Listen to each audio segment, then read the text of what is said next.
You can't be a good coach and be bad at communication.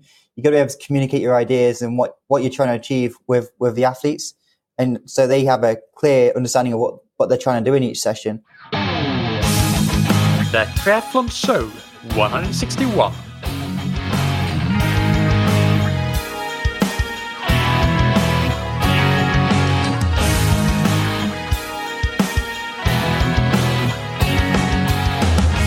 Hey, Merry Christmas, everybody, and welcome back to another episode of That Triathlon Show, a 24th of December Christmas Eve edition. This is the podcast presented by scientifictriathlon.com, and I'm your host, Michael. Today's episode is an interview with James Teagle, who is an elite triathlete who has participated at several various world and European championships from senior to junior level. He trains at the Loughborough Triathlon Performance Center alongside athletes like Jodie, Stimpson, and a bunch of other top GB athletes. And he's also a coach and has coached triathletes and swimmers locally for several years. Very importantly for today's episode, he is also a coach for Scientific Triathlon. So he's my coaching partner, if you will, and has been since early 2018, although it hasn't been public until now, at December 2018. So we have just met actually in London. We spent a couple of days there really just discussing coaching, our principles and core coaching values, and basically aligning those and some of our processes as well. So after this great meeting, we are ready to make it public, and James' details will now be on the coaching page on scientifictriathlon.com, so you can check out his coaching profile there. After the interview, I'll talk a little bit more about what this means for you if you're interested in coaching. And in the interview itself, we discuss the training that James does at the Loughborough Triathlon Performance Center, what it takes to be an elite triathlete, what does a typical week look like. And of course, we discuss coaching, his and my coaching philosophies. We jam quite a lot on that. And we get into some advice, quickfire advice for how to improve your swimming, biking, running, race day execution, and overall as an age group triathlete. And probably a lot of other things that I forget already that we discussed in the interview. But we'll get right into it after thanking our sponsors. First, big thank you to Stack that you can find on stack0.com. That's STAC, 0 spelled out.com. They make the world's quietest indoor bike trainers. They use magnets instead of resistance flywheels, so there's no wear and tear on the tire and the bike. And you can fold them really nicely. They stack up really low, so you can, for example, store them under your bed when you're not training. Really great piece of equipment, comes in several different models. The base model, which is the most affordable. Then we have the power meter model with a built-in power meter. And the Halcyon, which is their smart trainer model that won the Eurobike 2018 award for the best bike training accessory. Check it out on stack0.com and use the promo code THATTRIATHLONSHOW, all one word, all caps, for 20% off. And a big thank you to Roka that you can find on roka.com. Make sure if you're in the EU or the UK that you click the banner at the top of the website where you can select which region you are shopping in. So you select the right region. That way you won't incur any customs or duties when you order from Roka. They now ship from the UK, which is great news for all of us here in Europe. And you can check out their wetsuits. For example, the Maverick X Pro is like the spaceship of wetsuits, I like to call it. And of course, check out their products like the buoyancy shorts, goggles, sunglasses. Everything is built for high performance. Find faster is their hashtag, so you know what they're after. The tri-suit is another example of great gains. It's really aerodynamics. Just when you touch the fabric, you can feel that there's a lot of research and development that has gone into creating that tri-suit. Find them on roka.com and click through to your regional website and use the promo code THATTRIATHLONSHOW, all one word, all caps, for 20% off your entire order. If you are late with Christmas gifts, perhaps you can get one just in time for a bit of a late Christmas gift for your loved ones. All right, with that said, let's get into the interview with James Teagle. So, James, welcome to the show. Hi, Michael. Glad to be here. Obviously, as usual, great to speak to you. Yeah, and you're very familiar with the show, of course, with having been involved with it on behind the scenes, so to say. But I'm very happy to be interviewing you now, and let's dig into your own triathlon career and your coaching career as well. If we start with your triathlon career, where are you? What's it like currently? Where are you at? And how did you get into it in the first place? Okay, well, you'll have to stop me if I'm blabbering on too much. But so yeah, I currently live in Loughborough and train with the Loughborough Triathlon Performance Centre. So that's the British squad and university squad train together alongside some of the para triathlon athletes as well. Currently, race-wise, I race World Cups, so that's the level just below WTS. So you have to race World Cups to get into World Triathlon Series. World Triathlon Series, yeah, and Continental Cups. So that would be the European Continental Cup. So they have a race in, say, Hungary. You go to Hungary and you race against some of the best in Europe, and then it moves around the circuit around Europe. That is basically just to qualify for big championships and to get points. So my main aims are to race championships. So I have raced European championships before. So I've raced European Senior Championships, I mean by that, and under 23 European Championships, as well as when I was a junior, I was racing those championships as well. I mean, they're really cool experiences, amazing, really competitive against the best in the world. But that's currently what I'm trying to do, is get to that top level. And I'm currently on the pathway up there. I'm not quite there yet. In 2018, I was the British silver medalist at the British Championship. And in 2017, I was racing at European N23s and winning gold medals in the relay and so on. So slowly getting there.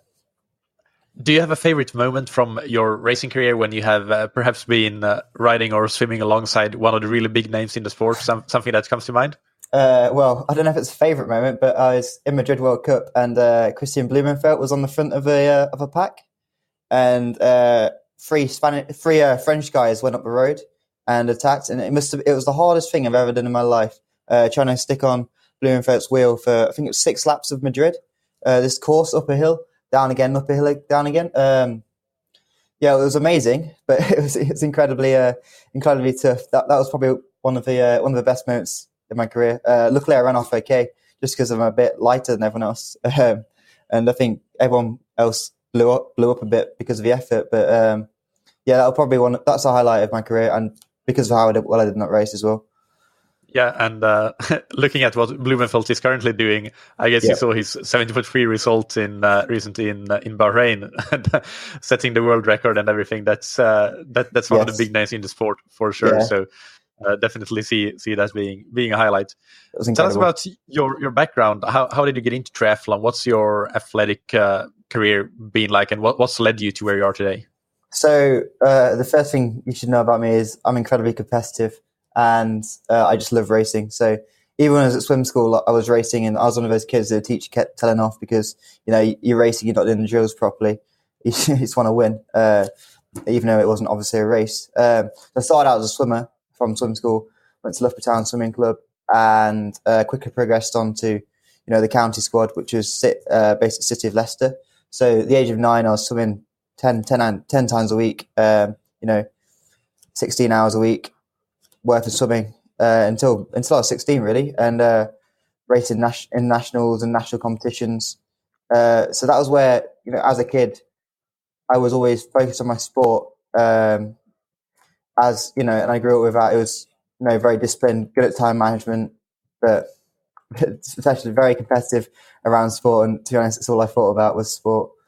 When I was 16, I failed to get my 200 meters breaststroke national time, having to been to nationals the year before and winning. Not winning. I didn't win. Getting into the national final, so that was a big heartbreak. I just failed to get it, and it just sets you back a lot when you're that age. You're there in the pool every day.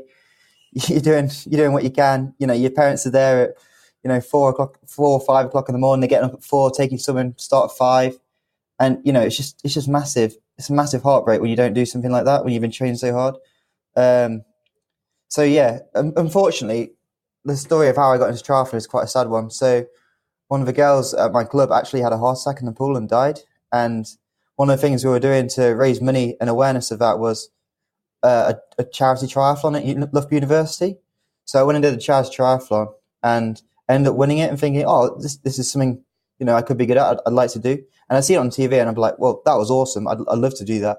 So I quickly started progressing into it. I mean, I was terrible on the bike and I was terrible at running, but luckily I had the fitness from my swim career, all those years just swimming. So, I quickly progressed and I went down to Leicester Triathlon Club and, they got some great coaches down there. I just really enjoyed it. Competitive atmosphere. I mean, the head coach was someone who reminded me of Jack Sparrow out of Pirates of the Caribbean. It was absolutely crazy. And the other coach was Marine. So it was just mental. One of the memories I got is I'd never really ridden a bike before, and I think maybe a month and a half of riding a bike, we went to the Alps and we rode up out the west, and I was all right on the way up. I think I did pretty well. We timed it, and about 52 minutes I think I did it in. But on the way down, we decided to race as well, and having never really not really having that much experience on the bike, that was absolutely petrifying. 21 switchbacks, and I mean. The ex-Marine, he broke his he fell off his bike and broke his ribs descending that, and I was just clinging onto my brakes and probably had no brakes left at the end, but just things like that, just being really competitive but having fun, and probably taking a few too many risks, but I really enjoyed it. From there, I got onto the after doing a few races, I got onto the East Midlands Academy, which is a junior setup. So in Britain, we have a junior setup where each region has an academy, the best athletes in their region, and they feed on to the national squads. So I got into East Midlands Academy and, I was taking it pretty serious at that point. And, the big thing with that age is trying to qualify for youth relays. So the first time I tried to qualify for youth relays, actually crashed, and I hold my hands up, it was my fault. But the sad thing was, and the chances of it were that the team who actually qualified, I was working at the lifeguard at the time, and they actually came down to the pool. The whole team who had qualified were actually just training in that pool, ready for the race. And I was a lifeguard with still the fresh wounds on. I mean, what are the chances of that? But that was pretty sad. And but I vowed next year that I'd try again, and luckily I did. I did pretty well the following year, and I qualified, and that was my first international competition. From there, things just continue to improve. And after doing some lab testing, I was invited along to Loughborough University to train for the squad. And to be honest, that's where it begins. So I went to university at Loughborough, having already been on the squad. So I selected my university off a training environment, which I don't know if that's a smart thing to do, but I was like, well, the training here is awesome, so I'll do a degree here. And I did a degree in sports science at Loughborough University. So, there's worse degrees to do and worse places to do it. But yeah, the last 4 years have just been 4 or 5 years actually. I've just been, working my way up. So I qualified for Junior Worlds. From Junior Worlds, I started Loughborough University. When I started training with Loughborough, all the way up to where I am now, racing seniors in World Cups, and hopefully going further on. But yeah, just training with the ALTPC in Loughborough is absolutely amazing, and the equipment and just the time and the knowledge that the coaches have and the staff have, the physiologists have is just amazing, and it's a really special place to be. Hopefully, I can get the most out of it. Yeah, I imagine that it's an environment from which you can just really every day you can absorb so much knowledge and learn so much about yourself as an athlete and in general about triathlon. Yeah. What's the squad like? How many people are involved in it? How do you train together all the time, or do you mix it up? Who are some athletes that we may know of that you have been training with? So Loughborough University and British Triathlon have a partnership to create the Loughborough Triathlon Performance Centre, and essentially, I think it's the world's only integrated triathlon squad. So we have the para triathletes and the world-class athletes training together. So some of the guys I train with, you might have heard of them, like Jodie Stimpson, Sophie Caldwell, Adam Bowdens was down there, Tim Don's down there currently, Will Clark comes swimming.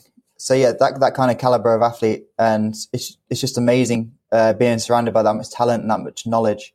The things you learn from people like that and from the coaches, it's invaluable. It's first-hand experience, top-end sport, and everything that goes along with that.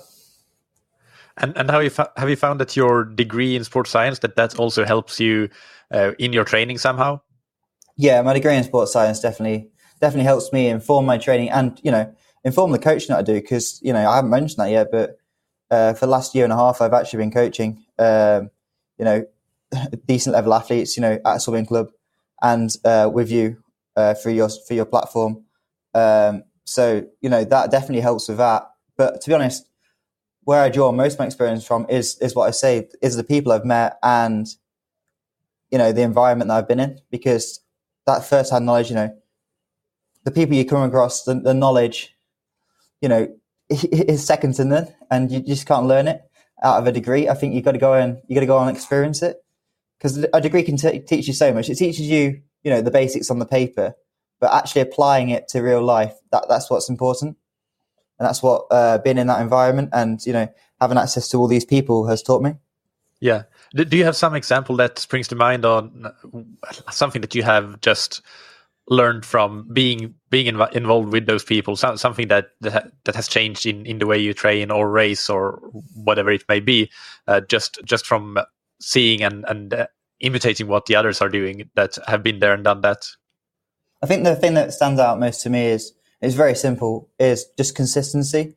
Is that if you believe your program and what you're doing is going to work for you, and it's got to have some backing. It's got to have some, you can't just come up with anything like, oh, I want to go do an Ironman, so I'm going to do sprint sessions. I mean, obviously not that, but if you believe in what you're doing and you stick to it and you consistently stick to it, the thing that I have picked up the most is, if you're consistent, it will work for you. So you just got to be consistent with what you're doing, and if you believe in it and if you're dedicated enough, you can make it work.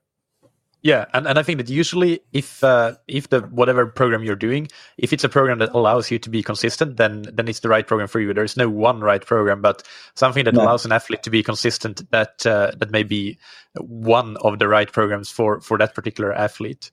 Yes, definitely, but not like, so if it's consistent for you and individualized, but stick to it.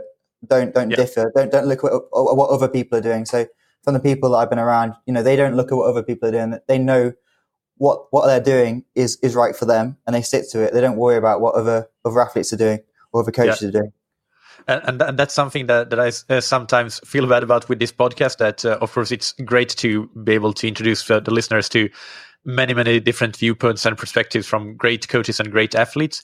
At the same time, I hope that people take that as just information that they may or may not apply, because you can't do everything, because then you'll just end up jumping from one shiny object to the next. Not shiny objects necessarily, because we try to avoid that here, but jumping from one idea to the next, and you need to choose something that you follow, something that you believe in, and then stick to that, as you say. I completely agree. So obviously, from the podcast you get a lot of information, and a lot of it is really good information, but like you say, not being reactionary to it. So don't react to it and like, oh, the next following week I've got to apply that to my training. Actually think about it and have a plan. Sit down. If you got an annual plan, that's the time to start thinking about these things. Until you come around and review what you're doing, which shouldn't be every week by no means, then you shouldn't really change what you're doing. You should just believe in what you're doing, because else you'll get nowhere. You'll be going around in circles. I tend to always wait at least 1 month from when I have some sort of influence of information, whether it's a very interesting podcast interview or, for example, last Saturday, actually, Brett Sutton was in Portugal. He was having a keynote here. There was a favor to his friend Sergio Santos, who is the boss of the Portuguese Triathlon Coaches Association here. So we were lucky enough to hear Brett Sutton talk and the whole day about coaching and training, and it was really inspiring. But I have this principle that I don't really do anything with any. I of course take notes and try to assimilate the information, but I don't do anything with it until at least 1 month has passed. Then I will revisit those notes that I took and start thinking about when I have the right distance to that event, and then I start thinking about okay, which of these parts may I not start to potentially include in my coaching. Yeah, I think that's a really smart way of doing it. And I completely agree with that because, like you say, you're not always just chasing the shiny toy. You don't go to the toy shop every week and choose a new toy. That kind of principle. You wouldn't go, oh, that bike's amazing. I'll change my bike every week, or the run shoes. So why would you change what you're doing every week? So what does a typical training day and a typical training week look like for you? So if I go by training week, so I tend to do 5 swim sessions a week. So one of them will be speed, one of them will be aerobic endurance, one of them will be CSS, which is your 1500 meter pace. So trying to bring that on, or CSS equates to just above LT2. So trying to bring on your LT2, which is the pace you swim at in a race, and VO2, which is 400 meter pace, because of the kind of triathlon I do, it's drafting. It's very important you get around that first buoy as quickly as you can and can recover off that, because if you get stuck in that pack, then you're going to lose a lot of time. So that's why we do the VO2 stuff, and obviously a technique session, because swimming is so limited by technique. You can be the fittest athlete in the world, but if your technique is awful, you're not going to be a very good swimmer.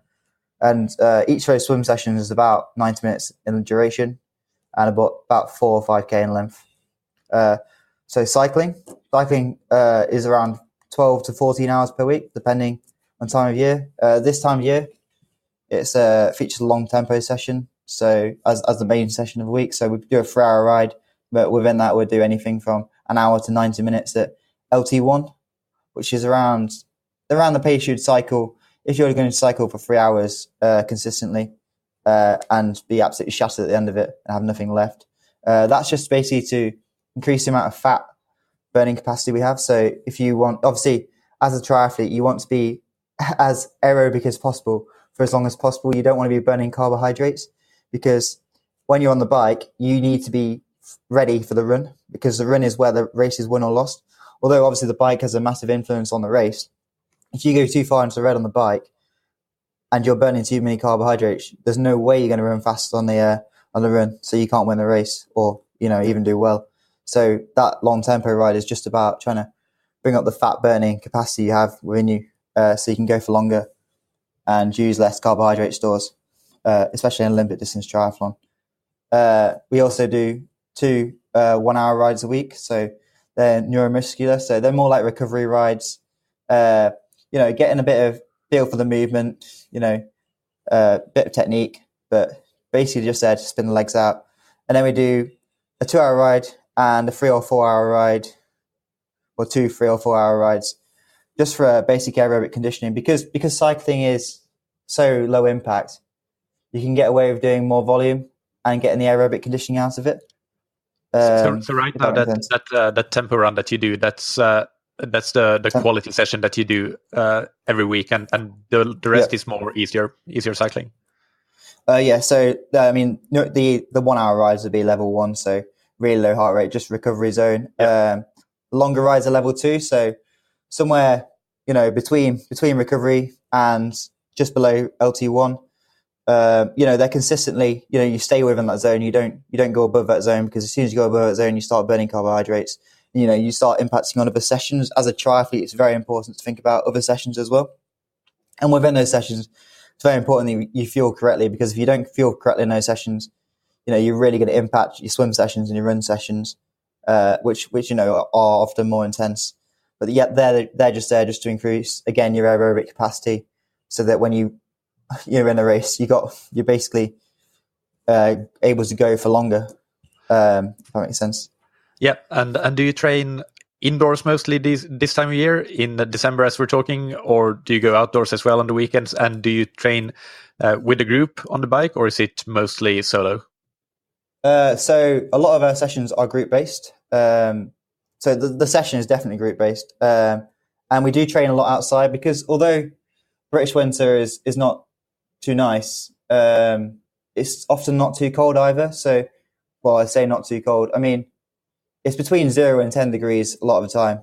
If it's raining and 3 degrees, you ride indoors. If it's 7 degrees and it's not raining, you're fine to ride outside, as long as you've got the correct equipment and your bike is well maintained. A lot of that will be in groups, because of the duration of a ride, but no more than 4 in a group, because it is quite cold. And if you're stuck on the back of a group, even if the person on the front's going quite hard, you're going to be getting cold. So we tend to keep the group sizes down. But for that reason, we do a bit inside. So, for example, if we've been limited by time, then the more neuromuscular recovery rides will be inside. An hour on the turbo. But that's about the limit of it. Obviously, because of the length of a ride, we tend to try and get outside if we can. Yeah. Yeah. And what about the run then? How does the weekly run structure look? So running for me, at the end of last season, I was trying to go for European Triathlon champs, and I actually irritated my lateral meniscus. So it wasn't a major injury, but it could have become a major injury. So I had to really knock it down and let that recover. Before that, I was running about 100k a week into that anyway. And, I'm slowly working my way back up to that. So at the moment, I'm doing an interval session and a speed session on a Tuesday. So that's just there just to, it's basically a bit of a fartlek. So just above and below threshold, trying to push on top end speed, but not really, just trying to maintain fitness. When we get to summer, we start really working on that. The main key session again is like a tempo session. So it's like a 60-minute LT1 session around either a hilly park or along a flat. But it depends what you're trying to get out of the session. It's either muscular or just endurance based. A long run and then some easy runs. So as well. So each day we run at least 30 to 60 minutes, and that could be getting on 7.5 hours a week. Well, it will be hopefully when I'm completely back running. We also gym twice a week. That's very important, just to ensure that we don't get injured and continue to be robust and can cope with the training. So you're training probably around about 30 hours per week or so in total? Yeah, I think 30 is a big week. 25 to 30 hours a week, definitely. Especially this time of year. It's just base mileage this time of year, and getting in a few key sessions, but mainly just building up that base so that when it comes to race season, because race season is so long nowadays, that we can get through the whole season on the fitness we've acquired over winter. Really, yeah. Obviously we train hard in summer as well, but disrupted by races. So most of the base fitness comes now. So what's the difference if you give a quick overview of what the week might look like then when you are in the thick of the race season, and especially what the differences will be compared to now?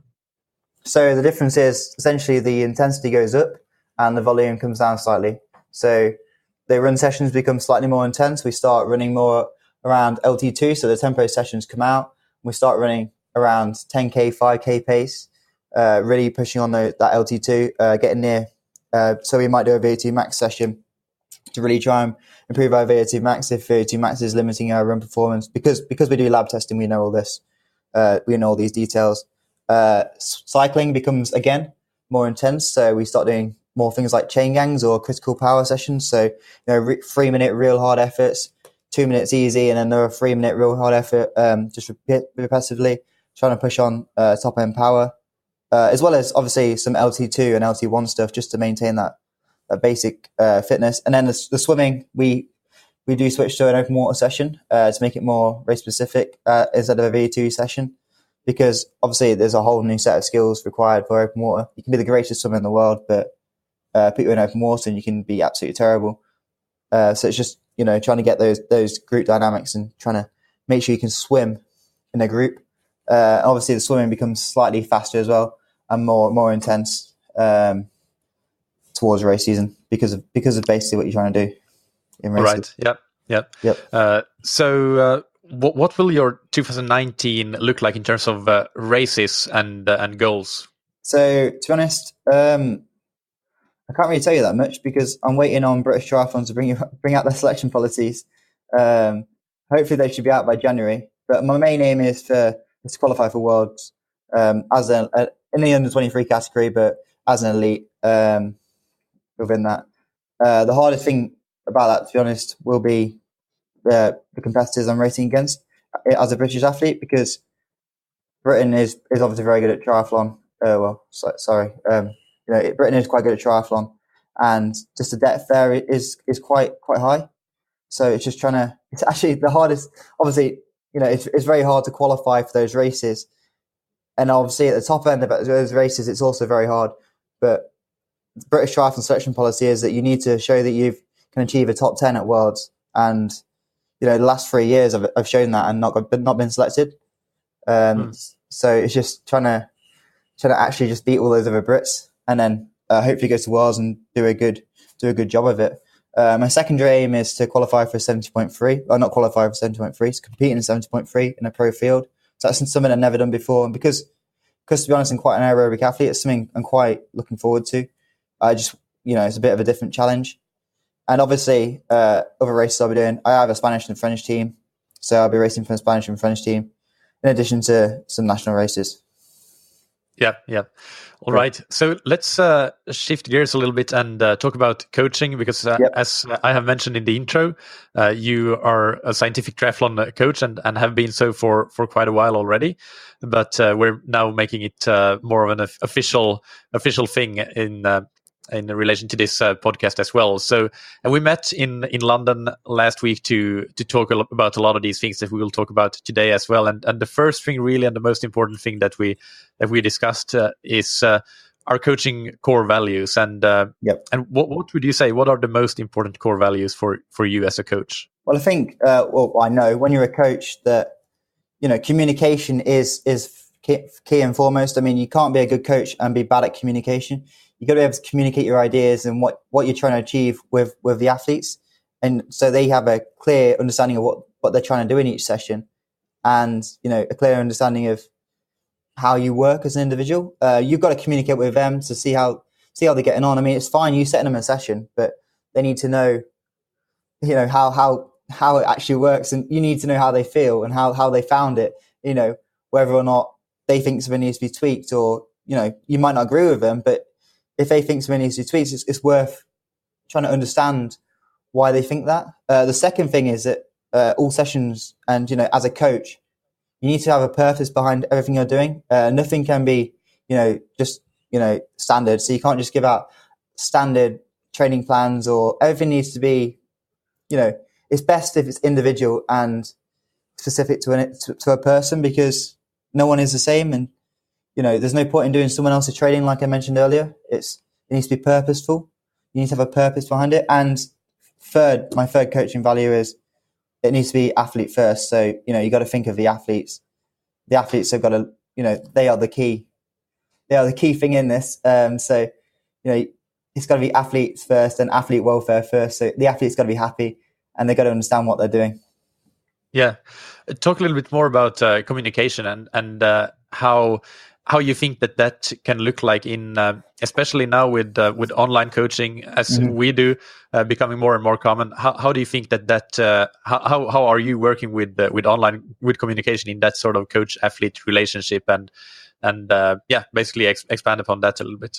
So the way the online coaching works is, there's several layers to it. So the first is obviously we use Training Peaks. So, communicating sessions through Training Peaks, putting the key sessions out and all the sessions out on Training Peaks, and then just monitoring the sessions. So you see what they do, see what the important metrics are, what important metrics they're putting out, whether their power was off or on, whether the heart rate was a bit too high, that kind of thing. And, just monitoring in general how the athletes feel.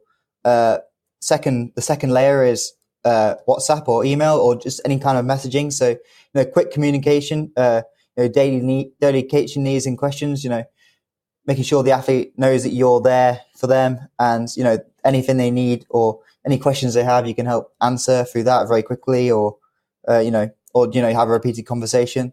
The other one I use is phone calls or Skype calls. So these are, generally 30 to 45 minutes in length, and it's basically just questions and guidance and explanations. So, any questions the athletes have, really going into depth what the key reasons are behind they might be doing something, the guidance. So, showing athletes what they're doing and, where they're going, and explanations. So, explaining the core principles of what the reason they're doing this training is, and, why they did it well, or, perhaps why they could possibly do it better, any questions they have. And, they are really key and in depth. So they form the main basis of everything. And, we go over the whole structure of plans there, annual plans, quarterly plans, microcycles, all in those 30 to 45 minutes, but then it's all supplemented by the training peaks or the messaging. Yeah. And I think what you say there about really making sure that the athlete understands why they're doing what they're doing, having the communication about the workouts and the overall, the big picture, the annual plan. That's what, if we tie that into what you said earlier about as long as you can consistently stick to what you're doing and believe in it. As a coach, our role is to make the athletes believe in their plan. And when you have that communication, you show to the athlete that you actually care about them and you take an interest and you want them to succeed as much as they do. That's when the athlete can have that reassurance that what they're doing is the right thing for them, even though it's not the only right path to becoming a better athlete, but it's one right path, and they can get that belief that they need to stick to it and be consistent, and that's why they improve at the end of the day. Yeah, I mean that's why my three core principles are communication, that training is purposeful, and athletes are first, because obviously purposefulness and athletes first feeds into communication, like you just said. So just making sure the athlete understands what they're doing and is happy with what they're doing and enjoying it. I mean, enjoyment, let's be honest, has to be the key thing behind it, because triathlon is an endurance sport.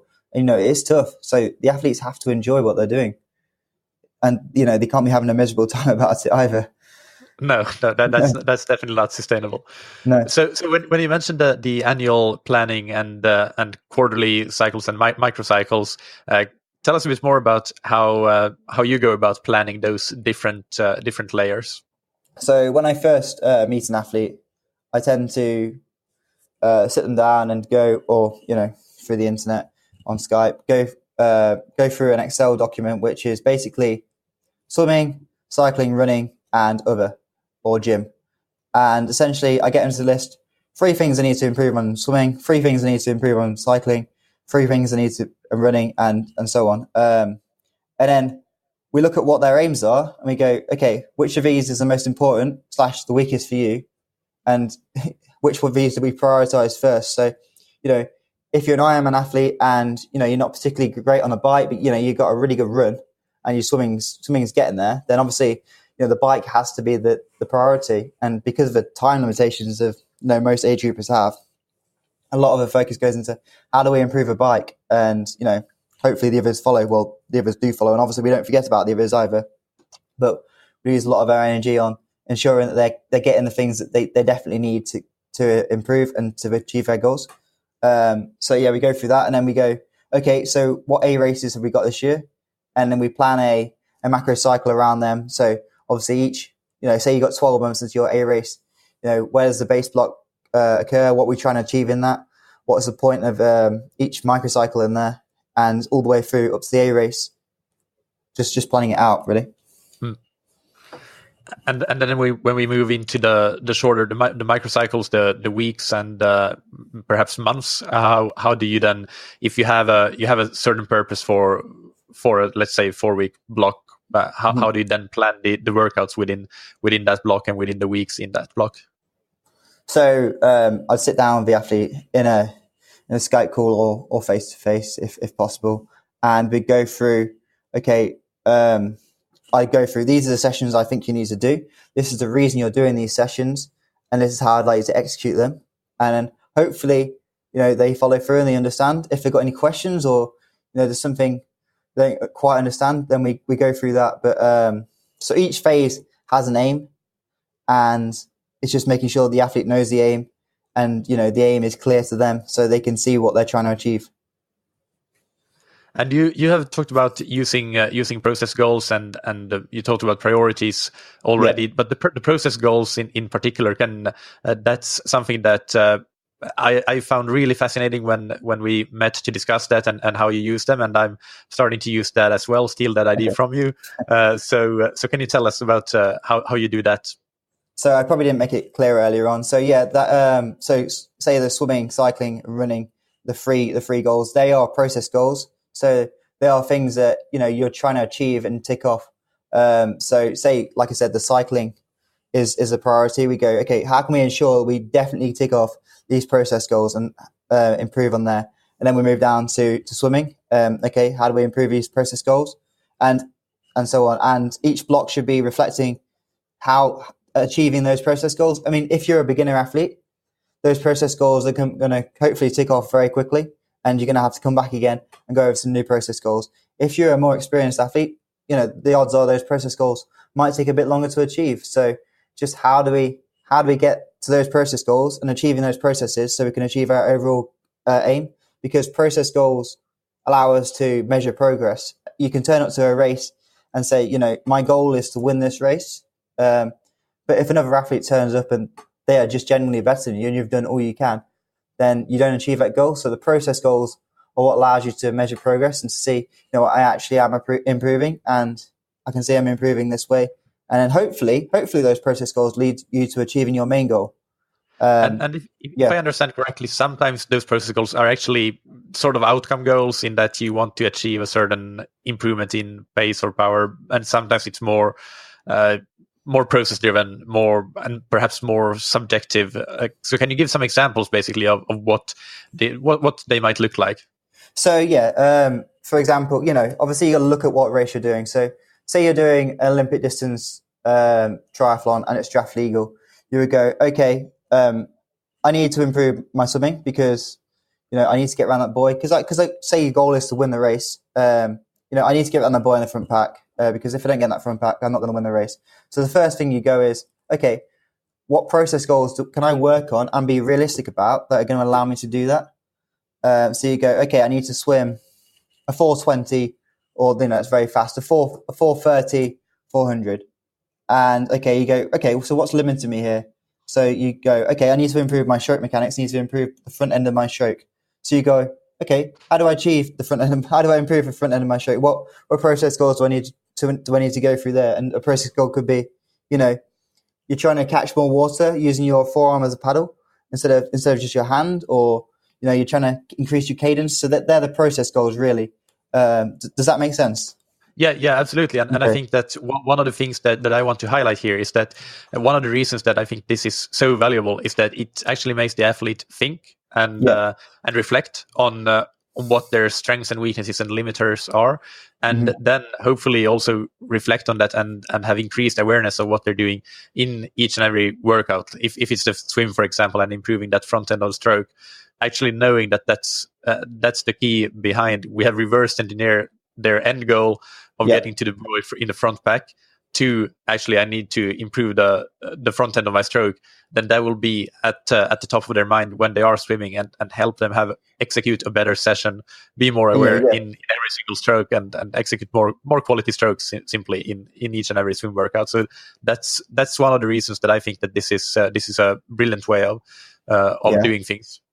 Yeah, I think you've hit the nail on the head there. Just it's every session being able to turn up and say, okay, these are the goals I'm working towards, and this is how this session is going to help me do that.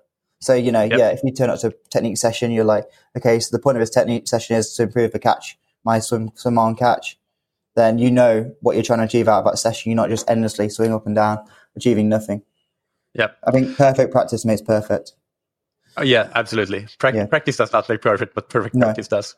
What then? These are some sort of rapid fire quick tips for the listeners. What would be your top pieces of advice for age group triathletes that want to improve first their swimming? Okay, so to improve your swimming is to so it's actually, it depends on the level. So beginners, I think it's very important for beginners to have someone take a look at your stroke. So take a look at your stroke and improve your technique, because swimming is so limited by your technique. For beginners to have that input is invaluable. For more advanced athletes, it's really thinking about what you're doing in the pool and how you're making the most of your time, and whether you can get that feel for the water and endurance with the time you have. And what about biking? So biking, really quickly, is just the main thing is preparation and ensuring equipment is working. So you wouldn't turn up to run injured every time. So making sure that even if your saddle's too high, you don't just keep forgetting about it. You turn up and you actually do something about it, instead of every session, oh yeah, my saddle's too high, and then going home and forgetting. If that makes sense. So just little things like that. Yeah. And running. The key thing to running for age group athletes, I think, is mobility and injury prevention, which is definitely ignored quite a lot of the time. But that's what's going to help you improve. You need to improve your stride length, and you need to improve the consistency that you have. Then you need to stay on top of the mobility and injury prevention. Definitely. This is another thing that I changed after a meeting last week, that I started to be much more diligent with my pre-run mobility routine. So thanks for that. And what about top tips for race day execution? Have a plan. Just ensure you have a plan going into it. So don't go into any race without knowing what you want to get out of it and how you're going to achieve.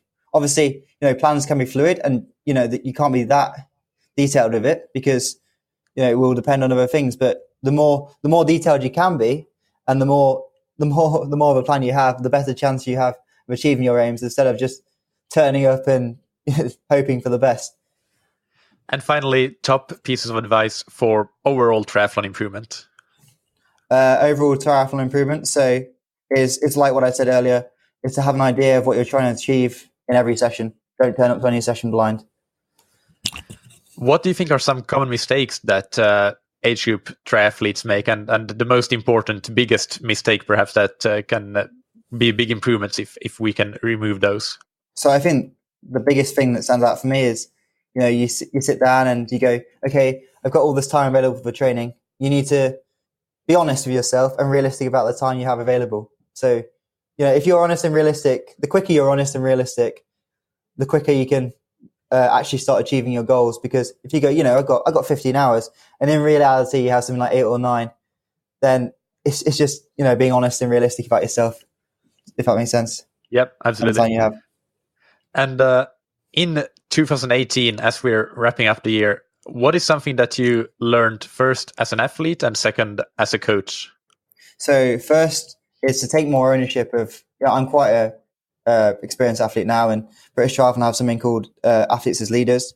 So it's just to take more ownership of, how can I get the most out of my training and racing? So that's more ownership of my program. So I work alongside my coach, and my coach is there more as an advisor. But obviously that wouldn't work for every athlete. It's just having experience to be able to do that and know what works for me. And as a coach, is just, really be on it with the communication with the athlete.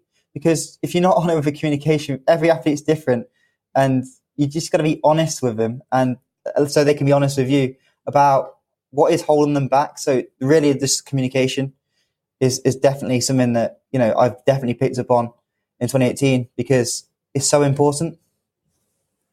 Brilliant. And let's wrap up with some rapid fire questions. Actually, no, before we do that, we talked about this before the call, but I forgot it already. But just to quickly recap, I'll probably talk about this in the intro or outro of the episode anyway.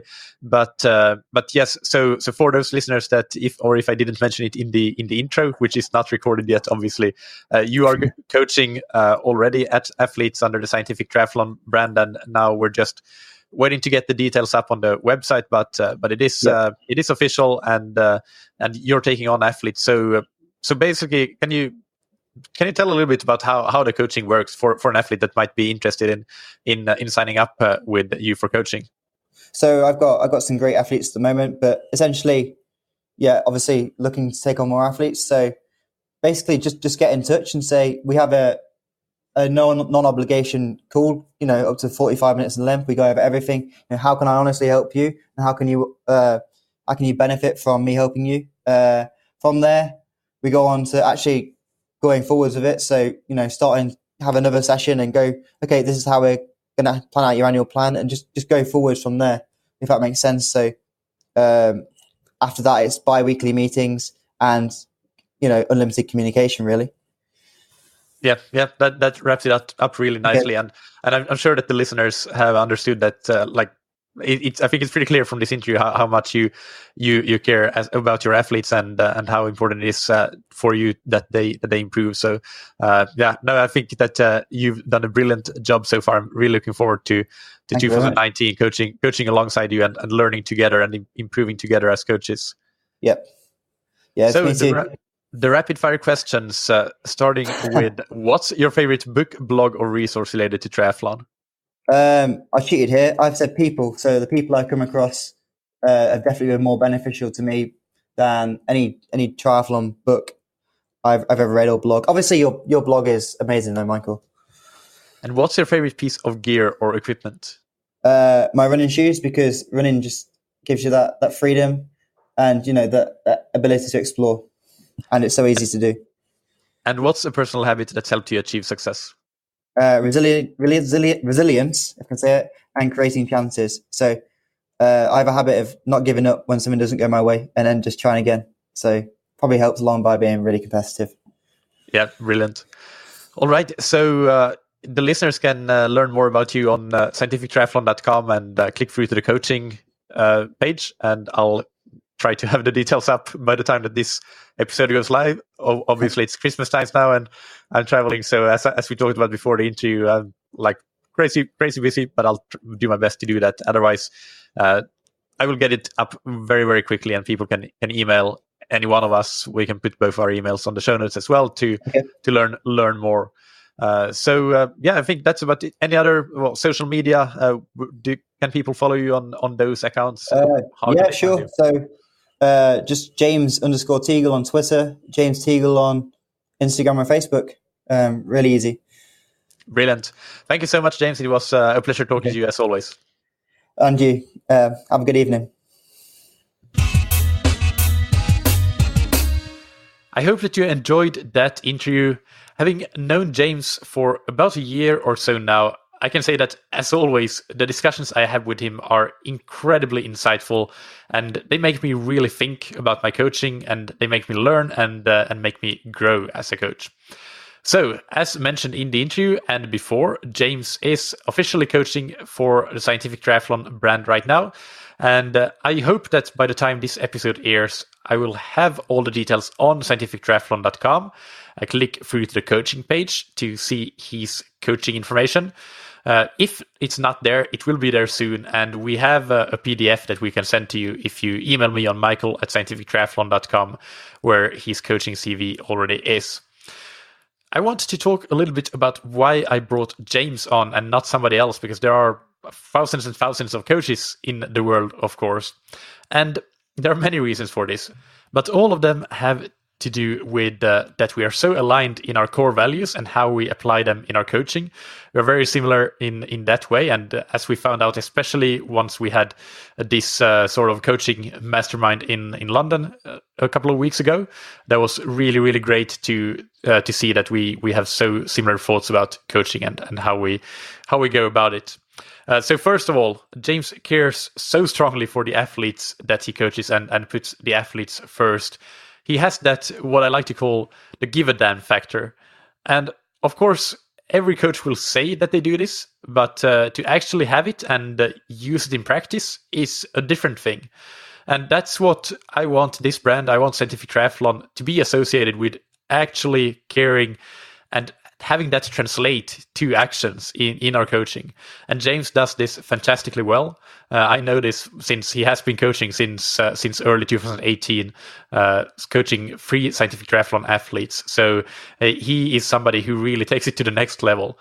Unfortunately, today it is very easy to just provide template training plans to any athlete and package that as individual coaching. It happens, unfortunately, quite a lot in the industry, and that is something that goes completely against caring for the athlete and treating the athlete as an individual, putting the athlete first. James is somebody who would never do that, and that's something that any coach that would coach under this brand that I want to have that quality in. So caring for the athletes and putting the athletes first is the primary reason. Second, great communication. We talked about that quite a lot. That's the number one thing that is needed in a good coach-athlete relationship. And a lot of people that come to us for coaching, they come, especially if they come from already having been in a previous coaching relationship, they come for this very reason. They may have a coach currently or have had one in the past, and that coach gives them a training plan, but it's more or less just that. They just get a training plan, but they have limited interaction, limited ability to actually learn how to execute the training, both in the day-to-day, on a day-to-day basis, in the workouts, and also long-term, how to think about that. They don't have that back and forth, the discussion with the coach, whether it's an email conversation or a phone call or a Skype call, where they can really grow and as an athlete and get better every single day in how they execute their training. That is one of the first, when an athlete comes from another coaching relationship to us, that is almost always the thing that they're missing. So that's another thing that I want us to stand out with, having great communication and making that a first priority, which it should be, it has to be. Otherwise, it's not a coaching relationship, really. The third reason is that coaching, just like training, is a process. You're never done. You just need to consistently, day in and day out, do the job, work on improving and evolving constantly. You're never done. It's never perfect. We make mistakes, we fail, but we just get up and do it all again and try to improve next time. It takes a really special mindset to be able to do that. As you know, as a triathlete, you have that same kind of mindset. But I think this is something that I really, really admire in James as well. How competitive and driven and ambitious he is, and that is something that drives that competitive nature and the ambition. That translates into a will to constantly improve as a coach. And I really don't remember when I last met another person that I felt that this is a guy that's actually more competitive and more ambitious than myself. But James is that for sure. And when you're built that way, it just means that you will never settle. You'll always want to do things better. And that's what I want our coaching to be like, always striving to do things even better than we have been doing. And finally, as you heard in the interview, James has a wealth of knowledge from being a world-class athlete himself, being surrounded by other world-class athletes and world-class coaches, of course. A sports science degree doesn't hurt either, but I want to be very clear that there are a lot of people that have a lot of knowledge. But if you don't have that give a damn that I talked about and the will to constantly learn and improve, then you won't be a good coach. So those things are a whole lot more important than anything that you can learn in a book. It's also very important to remember that textbook knowledge, if you want to call it that always is way behind the best coaching practices. That is evolved and developed in the field. World-class coaches throughout history of coaching and athletics have been developing methods that then much later on have been proven effective somehow. But the coaches have just found ways that work. So being in a high-performance environment that gives a window into what the best athletes in the world are doing day in and day out. And that is very, very valuable knowledge, much more valuable than anything that can be taught in a textbook. So to wrap up, I guess, again, coming back to what I see and hear, for example, when talking with athletes who come to me from a different coach, it's that basically most of the time, the reason that they are switching coaches is because they don't get the commitment and the communication that they want and need and should be getting from a coach. Because again, otherwise they might just get a training plan and they don't need the coaching. There's no lack of options for coaching out there, as I'm sure that anybody who has typed triathlon coaching into Google will know. And a whole lot of them are really, really, really knowledgeable and really good. So I believe, from what I've seen, that the biggest gap in the marketplace in triathlon coaching, for age group athletes in particular, maybe not so much for the elites, it's the level of care, the level of commitment, and the level of individualization and communication that the athletes get. And those are the core values that we want to build our coaching on, that we do build our coaching on every single day. A lot of our time in London was spent discussing these very things, because 90% of our athletes' success, they will come from just getting these basic things right and doing these basic things really, really well. All of the other details, it's just icing on the cake. It's just details. And I think it's very, very important to understand that.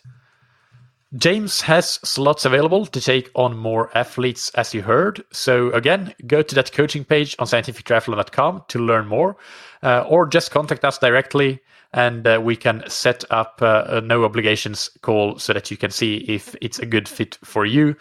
Just for your information, I do not have slots available.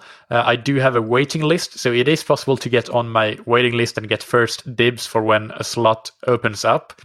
But do not wait for that. Just get on a call with James, see if it's a good fit for you.